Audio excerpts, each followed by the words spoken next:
नमस्कार and welcome back. दोस्तों, खतरे की घंटी वो बजनी शुरू हो गई है। इंडियन बैंक्स डूबने वाले हैं। मैं क्यों बोल रहा हूं? क्योंकि मोदी जी का एक मैसेज आया था कि आप सोना मत खरीदिए, फॉरेन के ट्रिप मत मारिए, तेल मत खरीद यूज कीजिए और घर से काम कीजिए। अब वो न्यूज को आए अभी हफ्ता हुआ है तो 150 एनबीएफसीज और बैंक्स के लाइसेंस को कैंसिल कर दिया गया। बैंक्स में से पैसे ने गायब होना शुरू हो गया है। जॉब्स रिड्यूस होने शुरू हो गए। ईएमआईज बैंक के वापस नहीं आ रहे और बैंकिंग फ्रॉड्स बढ़ते जा रहे हैं। ब्लैक मनी इंक्रीज हो रहा है और गवर्नमेंट के पास भी अब बचने के लिए कोई और चारा नहीं है, उन्हें डीमोनेटाइजेशन करना पड़ेगा। मैं ये सारे मुद्दे बिल्कुल सिस्टमेटिकली आपके सामने रखने वाला हूं। आप कैसे अपने पैसे को बचा सकते हैं, ये मोस्ट इंपॉर्टेंट पार्ट है इस वीडियो का। इसलिए एंड तक बने रहना, क्योंकि ये आपकी जो पैसा है उसको सेव कर सकता है। लेकिन पहले बात करते हैं प्रॉब्लम के ऊपर कि प्रॉब्लम आई कहां से है। मोदी जी पूरे दुनिया में जाकर एग्रीमेंट्स कर रहे हैं, वहां की कंपनीज को भारत में लेके आने की बातें बोलते हैं, लेकिन यहां पर हमारे ही बैंक्स और हमारा ही पैसा वो डूबता जा रहा है। जो हमारे सेविंग अकाउंट्स हैं, जो फिक्स डिपॉजिट्स हैं, वो एक्सट्रीम डेंजर के अंदर है। ये मैं कोई डूम ग्लोग वाली बात नहीं कर रहा हूं, डूम्सडे वाली बात नहीं है, लेकिन जो काउंटडाउन है वो शुरू हो गया। एक इकोनॉमिक शॉक वेव है जो पूरे भारत को हिट कर रहा है और ये मिडिल क्लास को डिस्ट्रॉय ये करता जा रहा है। आप सो रहे थे पीसफुली, लेकिन एक मैसिव फाइनेंशियल सुनामी है जो भारत के अंदर आनी शुरू हो गई। अभी एक महीना पहले मैंने एक वीडियो बनाया था कि 61,000 करोड़ रुपीस कैश निकाला गया है हमारे इंडियन बैंक्स में से। कब? अप्रैल के पहले 15 दिनों के अंदर। अब ये हर एक आदमी ये जो है अपना मैसिव ये बैंक विड्रॉल्स क्यों कर रहे हैं, जबकि बैंक में से कैश विड्रॉल के ऊपर लिमिटेशन है, उसके बाद भी लोग हट नहीं रहे। और ये बिगेस्ट विड्रॉल है जो डिमोनेटाइजेशन के बाद अब हो रहा है। रीजन क्या है? जो सुपर रिच आदमी हैं, लोग हैं, वो या कंपनी, बड़ी बड़ी कंपनीज हैं, उन्हें मालूम है कि क्या आ रहा है, इसलिए जब आप फॉलो द मनी करेंगे आपको समझ आएगा कि आगे क्या होने वाला है। जो रिच लोग हैं वो सारे के सारे अपने पैसे को बाहर निकाल रहे हैं। जो बड़े प्लेयर्स हैं वो सिक्योर कर रहे हैं अपनी वेल्थ को। लेकिन आप बिल्कुल अंधेरे में बैठे हैं, आपको कुछ नहीं पता कि होने वाला क्या है या हो क्या रहा है। अब जब भी कोई क्राइसिस आती है वो ऐसे ही आती है, और मोदी जी ने अभी नीदरलैंड में जाकर बोला भी था कि I know what they are trying to do. जो वेस्ट वाले हैं वो जानबूझकर एक ग्लोबल क्राइसिस को वो क्रिएट करते हैं। कोविड आया, क्राइसिस को क्रिएट किया गया ताकि आपकी सेविंग से जो पैसे थे उसे खत्म किया जाए। रशिया का वॉर आया, उसके बाद ईरान का वॉर है, ताकि एनर्जी के क्राइसिस शुरू हो। और जो इंटरनेशनल पूरा का पूरा जो मार्केट है उसे वॉर जोन के अंदर उसे कन्वर्ट कर दिया गया है और वो एक्सपैंड कर रहा है पूरी दुनिया के अंदर। इससे हो क्या रहा है? हमारे रुपए की वैल्यू नीचे आ रही है, स्टॉक मार्केट नीचे आ रही है, लेकिन जो क्रूड के प्राइसेस हैं वो स्काई रॉकेट हो रहे हैं। फायदा किसको हो रहा है? इसी वेस्टर्न पावर्स को। पेट्रोल और डीजल के प्राइसेस जब बढ़ते हैं तो होता क्या है कि हर चीज वो महंगी हो जाती है। ये बिल्कुल सिंपल एक रीजन है। लेकिन हमारे भारत में ये प्राइसेस को इंक्रीज नहीं किया गया क्योंकि इलेक्शंस का टाइम था। गवर्नमेंट ने बोला पहले जो पब्लिक है इसकी वोट्स को मैं अपनी जेब में डालूं, उसके बाद मैं प्राइसेस को इंक्रीज करूंगा। इलेक्शंस खत्म हो गए, पॉलिटिकल शील्ड जो था वो खत्म हो गया। अगले 7-8 महीने कोई इलेक्शन नहीं है और हमारा जो इंपोर्ट का बिल है वो बढ़ता जा रहा है। इसलिए अभी जो फ्यूल के प्राइसेस हैं वो बढ़ने वाले हैं, बढ़ भी चुके हैं। इससे होगा क्या? जो हाउस होल्ड्स के जो हमारे बजट्स हैं वो अब पूरे खत्म होने वाले हैं, खराब होने वाले हैं। हमारे जो फ्यूल की प्राइसेस बढ़ने के कारण ट्रांसपोर्टेशन कॉस्ट बढ़ती है। उसके बाद जो भी चीज़ें हम खरीदते हैं, कुकिंग ऑयल है, आटा है, नमक है, इवन कि टूथपेस्ट है, हमारे कपड़े हैं, कुछ भी लेना है, उस सब की चीज़ों की प्राइसेस अब बढ़ने वाली हैं। गैस की प्राइसेस ऑलरेडी बढ़ चुकी हैं। इसलिए तो ये सर्वाइव करने के लिए इन्फ्लेशन को अब गवर्नमेंट और कंपनीज करेंगी क्या? अब मैं दोनों चीज़ें आपके सामने रखता हूँ। जो कॉर्पोरेट्स हैं वो काम करेंगे, जो आपके जो पैकेट है प्रोडक्ट का उसके साइज को कम कर देंगे और प्राइसेस को ज़्यादा इंक्रीज करेंगे या वही रखेंगे। अल्टीमेटली पैसा हमारी जेब से ही जाना है। दूसरा एक काम और हो रहा है। जो कॉर्पोरेट्स हैं, अभी आपने रिसेंटली सुना होगा, वो ले ऑफ्स कर रहे हैं, यानी कि कंपनीज अपने वर्कफोर्स को बाहर निकाल रही है। Hundreds and thousands of jobs अब खतरे में आ गई हैं। मैंने आपको ऑलरेडी पिछले एक साल में 4 बार मैंने वार्न किया था कि आगे जाकर बैंकिंग सेक्टर के ऊपर प्रॉब्लम्स बढ़ने वाली हैं। आप प्लीज लोन मत लेना, अगर आप घर खरीदने की सोच रहे हैं, अभी मत लेना, आगे जाकर आपके होम के जो लोन के प्राइसेस हैं वो बढ़ने वाले हैं। अगर आप एक्सपेंशंस करने की सोच रहे हैं कंपनीज के अंदर, अगर आपके मार्जिन्स थिन हैं, तो आप लोन मत लेना, आपका लोन महंगा होने वाला है और आप ईएमआई पे नहीं कर पाएंगे। मैंने आपको 4 बार बोला था, क्योंकि आपकी जो जॉब्स हैं वो खतरे में हैं। दोस्तों, अभी आप उस सिचुएशन में आ गए हैं, मोस्ट ऑफ द पीपल, जहां पर वो अपनी ईएमआई वो पे नहीं कर सकते, और ये मैं 1 साल पहले मैं देख रहा था। अब ये हो क्यों रहा है? ये जो ईएमआई है, ये ट्रैप क्यों फंस गए आप? और मैंने आपको वार्न पहले क्यों कर दिया था? क्योंकि रीजन है कि मैं चाइना में बैठा हूं, चाइना में मैंने सारी चीजों को मैंने होते हुए देखा है। दोस्तों, आप जो ये आज यहां पहुंचे हैं, चाइना ऑलरेडी 2-3 साल पहले पहुंच गया था। यहां पर जो लोग हैं, जैसे आप आज कर्जे के नीचे बैठे हुए हैं, most of the people who are listening right now, वही चीज चाइना के अंदर थी।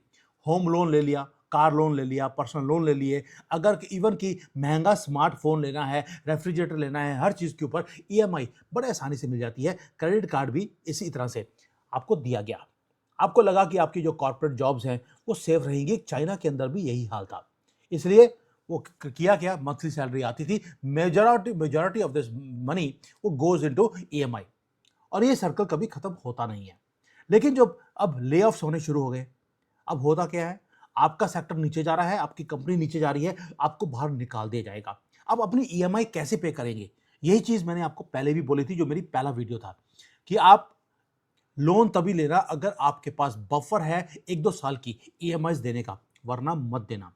अब मिलियंस ऑफ मिडिल क्लास के जो इंडियंस हैं वो डिफॉल्ट करने शुरू हो गए हैं अपने लोन्स के ऊपर। अब जो एनपीएज हैं वो बढ़ने वाले हैं। चाइना के अंदर एनपीए ऑलरेडी 27% को क्रॉस कर गया। यहां पर बैंक्स बंद हो रहे हैं, वही चीज अब भारत में वो पहुंच गई है। 1 साल के बाद पहुंची, जबकि 1 साल पहले मैंने बता दिया था आपको ये होने वाला है। दोस्तों, अब बैंक्स के जब पैसे वापस नहीं आएंगे, बैंक्स में से पैसा खत्म होने शुरू हो गया, ऊपर से आपने वहां से कैश निकालना शुरू कर दिया, उनका कोलैप्स होना अब कोई रोक नहीं सकता। इसलिए 150 से ज्यादा बैंक्स और एनबीएफसी को के लाइसेंसेस को वो कैंसिल कर दिया गया है। 2008 में आपको याद है, जो फाइनेंशियल क्राइसिस आया था पूरे दुनिया में, तब भी यही काम हुआ था। तब भी मैसिव डिफॉल्ट्स हुए थे यूनाइटेड स्टेट्स के अंदर, और जो मिडिल क्लास है उसकी पूरी की पूरी वेल्थ ओवरनाइट वो खत्म कर दी गई थी। हिस्ट्री दोबारा से पहले चाइना में रिपीट हुई 1-2 साल पहले, अब भारत में वो पहुंच गई है। अब जब बैंक्स कोलैप्स हो गए, उससे क्या होता है, जो रियल एस्टेट है, सबसे पहला चाइना में देखा मैंने, रियल एस्टेट सबसे पहले वो कोलैप्स करता है। बैंक्स रूथलेसली, जैसे आप ईएमआई नहीं देते, वो आपकी प्रॉपर्टीज को वो छीनना शुरू करते हैं आपसे। उसके बाद वो डेस्परेटली उसको ऑक्शन करेंगे। आपके घर है, आपकी शॉप है, आपका बिजनेस है, उसको थ्रो अवे प्राइसेस पे वो बेचने लग जाते हैं ताकि कैश को रिकवर किया जाए। और पूरा रियल एस्टेट मार्केट वो क्रैश हो जाता है। चाइना के अंदर ऐसा ही हुआ। यहाँ पे जो बिल्डर्स हैं वो कंप्लीटली बैंकरप्ट वो हो चुके हैं। फ्रेश कंस्ट्रक्शन हो नहीं रही। सीमेंट फैक्ट्रीज हैं, स्टील फैक्ट्रीज हैं, इवन हैवी जो मशीनरी की कंपनीज हैं, वो सारे के सारे वो ब्रीड कर रहे हैं चाइना के अंदर। वही चीज अब भारत के अंदर ऑलरेडी होनी शुरू हो गई। कोई भी सेक्टर को अब बचना बहुत मुश्किल है, क्योंकि ये डोमिनो इफेक्ट होता है। एक एक चीज जो चाइना में हो रही है आज, वही चीज भारत में होने की कगार के ऊपर है। इसलिए भारत की गवर्नमेंट ने क्या किया, ऐसा नहीं है कि भारत की गवर्नमेंट को सो रही है। रिजर्व बैंक ऑफ इंडिया ने ऑलरेडी हाई अलर्ट जारी कर दिया है एंड पैनिक मोड के अंदर है। क्लीन अप का ऑपरेशन भारत के अंदर शुरू हो गया। एक मैसिव अनप्रेसिडेंटेड स्ट्राइक के अंदर आरबीआई ने 150 से ज्यादा नॉन बैंकिंग फाइनेंशियल कॉर्पोरेशंस, जिसको हम एनबीएफसीज बोलते हैं, उनके लाइसेंसेस को कैंसिल कर दिया। एक झटके में पूरा का पूरा इंस्टीट्यूशंस को वाइप आउट कर दिया गया है। और अब हैरानी की बात है, 150 में से 75 जो एनबीएफसीज हैं वो सिर्फ वेस्ट बंगाल के अंदर थी, लोगों को लूटने के लिए। उनको बनाया गया था ममता बानो की तरफ से। आपको मालूम है, सर्वोदया जो कॉर्पोरेटिव बैंक है, उसका लाइसेंस बिल्कुल कैंसिल कर दिया गया है, क्योंकि उसके पास पैसा बचा ही नहीं है, सब मुसलमानों को दे दिया गया। दोस्तों, जो पेटीएम पेमेंट बैंक था, पेटीएम बैंक, उसे भी बंद कर दिया गया है। हैवी पेनल्टीज अब आनी शुरू हो गई हैं जो कॉर्पोरेटिव बैंक्स हैं across the entire country. Reason भी क्योंकि आरबीआई ने देख लिया कि यह बैंकिंग सिस्टम है भारत का, वो अंदर से गल चुका है। अब उसके अंदर हो क्या रहा है, मैसिव फ्रॉड्स हो रहे हैं। करप्ट बैंक के जो मैनेजर्स हैं, चेयरमैन हैं, वो पैसों को बाहर निकाल रहे हैं। एक कोऑपरेटिव बैंक है जिसके अंदर स्कैम निकला गया कि जहां पर 122 करोड़ रुपए वो वैनिश हो गए। और जो चेयरमैन है वो प्रॉपर्टियां खरीद रहा है उस पैसों से, और बैंक जो है वो बैंकरप्ट हो चुका है। अब आप बोलेंगे लेकिन यार बैंकों के अंदर तो केवाईसी नॉर्म्स होते हैं, वहाँ पर तो बड़ी स्ट्रिक्ट एक वो होती है ये देखने के लिए कि किसका अकाउंट खोलना है किसका नहीं खोलना। आपको हैरानी होगी, वेस्ट बंगाल के अंदर जो 75 बैंक्स को बंद किया गया है वहाँ पर इलीगल शैडो अकाउंट्स को खोला गया, ताकि जो direct benefit transfer central government से आ रहा है उन कॉकरोचों को वो दिया जाए उन फेक खातों में। मिलियंस जो जो अकाउंट्स हैं वो खोले गए हैं और वहां पर इसीलिए उन एनबीएफसी को बंद किया गया। साथ में एक काम और हो गया, आपने आईडीएफसी का नाम सुना है? वहां पर 600 से ज्यादा करोड़ रुपए एक खाते में से निकाले गए। ये वो खाते हैं जो जनरली बहुत देर तक कोई ऑपरेट नहीं करता, लेकिन पैसा पड़ा है वहां पर, वहां से पैसे निकालकर उन्होंने अपनी जेब में डाल लिए। जो इंटरनल गवर्नेंस सिस्टम है बैंकों का, फाइनेंशियल इंस्टीट्यूशंस का, वो कंप्लीटली फेल हो चुका है। ऐसे लाखों अकाउंट हैं जहां पर अनक्लेम्ड फंड्स पिछले 30-40 साल से पड़े हैं। लोग मर गए, कोई बाहर चला गया, किसी को पता ही नहीं है कि बैंक अकाउंट है, या हम भी कई बार भूल जाते हैं। वो जो अनक्लेम्ड फंड्स है वो वैनिश हो रहे हैं थिन एयर में। ये चीजें जो है पूरे सिस्टम के अंदर ये फैली हुई हैं। अब ये तो हो गया इंटरनल जो सिस्टम में जो रॉटिंग है, लेकिन एक्सटर्नली वहां पर भी काम हो रहे हैं। साइबर अटैक्स बढ़ने शुरू हो गए, आर्टिफिशियल इंटेलिजेंस के टूल्स, डीप फेक्स हैं, उसको वेपनाइज की तरह यूज किया जा रहा है बैंक अकाउंट्स को खाली करने के लिए। और इसलिए जो लोग हैं वो उनको लगता है कि हमारे जो सेविंग में मनी पड़ा है इसके ऊपर टारगेट है, उन्होंने पैसा निकालना शुरू कर दिया। साथ में एक और भी है, आपके जितने भी इन्वेस्टमेंट्स हैं वो सारी बैंक अकाउंट के साथ लिंक्ड अप हैं। जब वो आपके बैंक अकाउंट को हैक करते हैं उसके बाद आपका एसआईपी है, म्यूचुअल फंड है, पूरा डिजिटल जो फाइनेंशियल आइडेंटिटी है वो सारी वो आपकी हॉस्टेज बन गई। वो पैसे निकालने के लिए वो रेडी हैं। दोस्तों, आपको लगता है कि आपका बैंक जो है, आपका बैंक भी सेफ है और आपका मनी भी वो सेफ है। मैं एंड में बताऊंगा आपको वो सेफ है कि नहीं है और सेफ करना कैसे है। आप सोच के देखिए कि आपका जो डिपॉजिट है बैंक के अंदर उसकी इंश्योरेंस है 5 लाख रुपए की। यानी कि अगर आपका 20 लाख रुपए पड़े हैं बैंक में और बैंक बंद हो गया तो आपको 5 लाख ही मिलेंगे, 15 लाख तो गए। और दूसरा, ये जो 5 लाख है वो भी इतने आसानी से मिलने वाले नहीं है, क्योंकि बैंक के पास पैसा होगा तो देगा, वरना वो भी मिलेगा नहीं। अब आपके पास गारंटी सिर्फ 5 लाख रुपए की है, होगा क्या? आप धक्के खाते रहेंगे, आपको पैसे मिलने वाले नहीं है। आपका कोऑपरेटिव बैंक या लोकल बैंक या प्राइवेट बैंक वो कभी भी बंद हो सकता है। आपके सारे इमरजेंसी फंड्स ओवरनाइट आपके हाथ से वो चले जाएंगे। ये मैं कोई डरा नहीं रहा हूं, ये सिर्फ आपको एक सिनेरियो बता रहा हूं। अब ये जो टाइम है अभी, ये है साइलेंस का टाइम, जहां पर गवर्नमेंट ने आपको इंडिकेशन देना शुरू कर दिया कि पैसों को बर्बाद मत करो, उसको ब्लॉक मत करो, उसको सेव कर लो। और उसको बैंकों से निकालने की अभी जरूरत नहीं है। ये भी बताऊंगा क्यों तो बोल रहा हूं। ये तूफान है जो आने वाला है। मोदी जी को दिख रहा था कि आगे ये वेस्टर्न पावर्स वाले, ये जो हमारी कंट्रीज हैं जो बढ़ने की कोशिश कर रही हैं, इनको दबाने के लिए वो पूरी कोशिश करेंगे।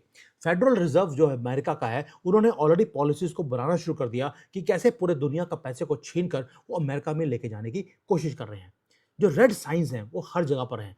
मैं हमेशा बोलता हूँ प्लीज फॉलो द मनी। आपको हर चीज समय से पहले आपको पता लग जाएगी।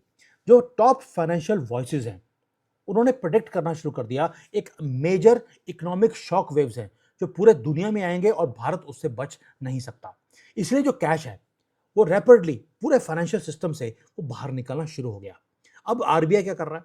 आरबीआई दो चीजें कर रहा है। एक, तो जो ये करप्ट इंस्टीट्यूशंस हैं इसको बंद होने से पहले उन्होंने पहले खुद ही बंद कर दिया, और ताकि पूरे नेशन वाइड एक कोलैप्स को रुकवाया जाए। आपको याद है, आपने कई बार वीडियोस बनाया था कि चाइना के अंदर बहुत बैंक्स हैं जो बंद हो गए, जो लोकल बैंक्स थे, कोऑपरेटिव बैंक्स थे, वो बंद हो गए थे। ये मैं पिछले 2 सालों से, जब से मैंने वीडियोस बनानी शुरू करी हैं, मैं रेगुलरली आपको बता रहा था। और मैंने ये भी बोला था कि जो चाइना ने गलतियां करी हैं वही गलतियां भारत की गवर्नमेंट भी कर रही है, आप भी कर रहे हैं। आप इसको करना बंद कर दीजिए, वरना हमारे बैंक्स भी बंद होंगे जैसे चाइना के हुए हैं। वो टाइम मैं आई एम सॉरी टू से आई वाज राइट, लेकिन वो टाइम अब आ गया है। अब आपके पास चॉइस क्या है और गवर्नमेंट के पास वो चॉइस क्या है? गवर्नमेंट देख रही है कि कैश लोगों ने निकालना शुरू कर दिया। दैट मीन्स लोगों को पता है कि बैंकिंग सेक्टर डूबने वाला है। अब बेस्ट एंड इजी वे बैंकों को अंदर से पैसे बाहर निकालने का गवर्नमेंट के पास एक ही तरीका है, वो है डीमोनेटाइजेशन करना, ताकि डिमोनेटाइजेशन होगा। जो कैश आपने बाहर निकाला था आपको दोबारा से वो बैंक में जमा करना पड़ेगा। गवर्नमेंट के पास कोई और चॉइस नहीं है, उसे ये करना पड़ेगा। अब आपके लिए आपके पास चॉइस क्या है? भी पहली बात यह है कि आप जो पैसा अपने बैंकों में रखा है आप बैंकों में पड़ा रहने दीजिए। लेकिन अगर आपने कोऑपरेटिव बैंक में रख दिया ये सोचकर कि मुझे हायर रेट ऑफ इंटरेस्ट मिल रहा है, गलती मत करना। या कोई लोकल बैंक्स हैं आपके, उनमें पैसा रखने की जरूरत नहीं है। आप नेशनलाइज्ड बैंक्स हैं उनके अंदर पैसा रखिए। जो गवर्नमेंट ओन्ड बैंक्स हैं आप उसमें पैसा रखिए, क्योंकि वहां पर पैसा सेफ है। बैंक को कभी भी गवर्नमेंट बंद नहीं होने देगी, क्योंकि जो नेशनलाइज्ड बैंक्स हैं अगर वो बंद हो गए इसका मतलब है आपकी कंट्री बैंकरप्ट हो चुकी है या आपकी इकोनॉमी डाउन होने वाली है। ये गवर्नमेंट कभी भी होने नहीं देगी। वहां पर पैसा आपका हमेशा ही सेफ रहेगा। और अगर आपने कैश बाहर निकाला तो डिमोनेटाइजेशन आगे जाकर होना ही है। ये गवर्नमेंट के पास चॉइस नहीं है। अदरवाइज अगर कोई मिरेकल हो गया कि भारत में से इतना तेल निकलना शुरू हो गया कि हमें तेल बाहर से खरीदने की जरूरत नहीं है, तो डिमोनेटाइजेशन की जरूरत नहीं पड़ेगी। वरना डिमोनेटाइजेशन अब करना पड़ेगा। और डिमोनेटाइजेशन अगर हुआ, अगर आपने पैसा बैंकों से बाहर निकाला है आपको वही पैसा बैंकों में दोबारा से डिपॉजिट आपको करना पड़ेगा। जब आप डिपॉजिट करेंगे उसे कंसिडर किया जाएगा ब्लैक मनी, और आपको 30 से लेकर 50% का इनकम टैक्स की पेनल्टी आपके ऊपर लग जाएगी। यानी कि आप ही का पैसा आपको पेनल्टी देकर उसको छूटना पड़ेगा। इसलिए मैं आपको ये वीडियो बना रहा हूं कि please wake up, stop taking new date.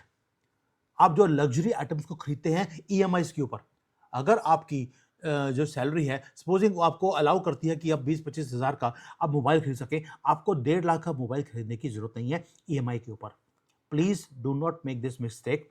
अपने फ्यूचर को आप सेव कीजिए। जो इमरजेंसी फंड्स आपकी सेविंग के फंड्स हैं उसको सेव कीजिए।